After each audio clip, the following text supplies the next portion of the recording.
E o rio que passa aqui não passa mais. Como nós podemos relacionar a tragédia anunciada e continuada de Mariana com os mineiros no Chile, Brumadinho e os chineses? Pois é, o que eles têm a ver com isso? Não se esqueça de se inscrever no canal, ativar o sininho, deixar o seu like ou o seu dislike. Fica aqui com a gente que hoje o papo tá, ó, cabeça. As consequências socioambientais da exploração do minério de ferro nem sempre foram abordadas pela mídia da forma como deveriam ser, com contundência, com seriedade. A gente tem que entender que a América Latina, ela depende da exploração do minério de ferro para sobreviver economicamente. Mesmo a sociedade, os ambientalistas, os ativistas, exercendo uma certa pressão sobre a mídia para que esses assuntos sejam tratados mais vezes, geralmente elas vão ser abordadas somente depois da catástrofe. E é aí que entra os mineiros no Chile. A mina em San José, de 2003 a 2010, praticamente todos os anos, houve um acidente de trabalho. Ela foi reaberta e fechada diversas e diversas vezes. E aí tem um caso interessante. Teve uma vez que o próprio Ministério da Saúde do Chile deu o aval positivo para que a mina voltasse a funcionar. Depois da catástrofe acontecida, os responsáveis das empresas se dirigem à mídia para dizer que geralmente isso é acidente natural, como no caso de Mariana. Foi um terremoto. E aí você me pergunta, mas onde é que entram os chineses nisso tudo? Nos anos 2000, houve um boom econômico e tecnológico. A China começa a aparecer no cenário mundial. Todo o Vale do Silício começa a produzir lá. Sabe o seu celular, a sua câmera fotográfica, o seu computador? Pois é, tudo isso depende do minério de ferro. E a gente sabe que se a mídia for mais contundente, vai haver um saldo negativo na economia da América Latina. O sistema mais seguro de barragem de resíduos automaticamente também é mais caro. E isso influencia no preço final desse tipo de produto. Apesar dela ser um grande impulsionador da economia, né, gerar renda, casa, transporte, a mineradora, a construção de uma mineradora influencia em todo o ambiente. Ela modifica todo o meio físico para provocar desmatamento, erosão, compromete a fauna e a flora. Mesmo sem o rompimento da barragem propriamente dito, já era possível encontrar resíduos tóxicos na água do Vale do Rio Doce. Dia 5 de novembro de 2015, a barragem de Fundão soltou cerca de 50 milhões de metros cúbicos de resíduos tóxicos.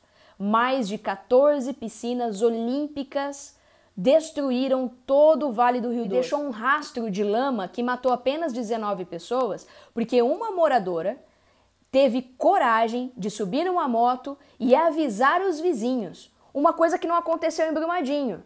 O desastre de Brumadinho mostra que nós não aprendemos nada com Mariana, porque ele possui as mesmas características. Ele soltou 11,7 milhões de metros cúbicos de resíduos tóxicos, matou mais de 200 pessoas e hoje é considerado um dos maiores acidentes de trabalho do mundo. Mas e Mariana? Depois de 4 anos do desastre, a comunidade de Bento Rodrigues, a principal afetada pela Samarco, não foi reconstruída. Os responsáveis não vão mais responder por homicídio ou dano físico, eles vão responder por inundação.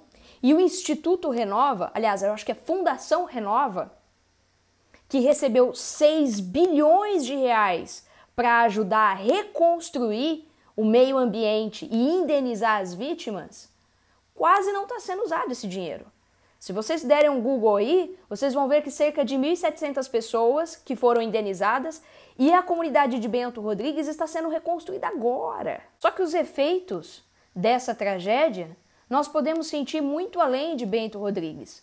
Todo esse lamaçal, esses resíduos tóxicos, estão chegando no mar do Espírito Santo e lá estão se dissipando para o Atlântico. Um estudo voltado para a situação das comunidades que se localizam ao Vale do Rio Doce, no Espírito Santo, inviabiliza práticas como a pesca, como surf e outros esportes aquáticos, o que acaba diminuindo o turismo naquela região.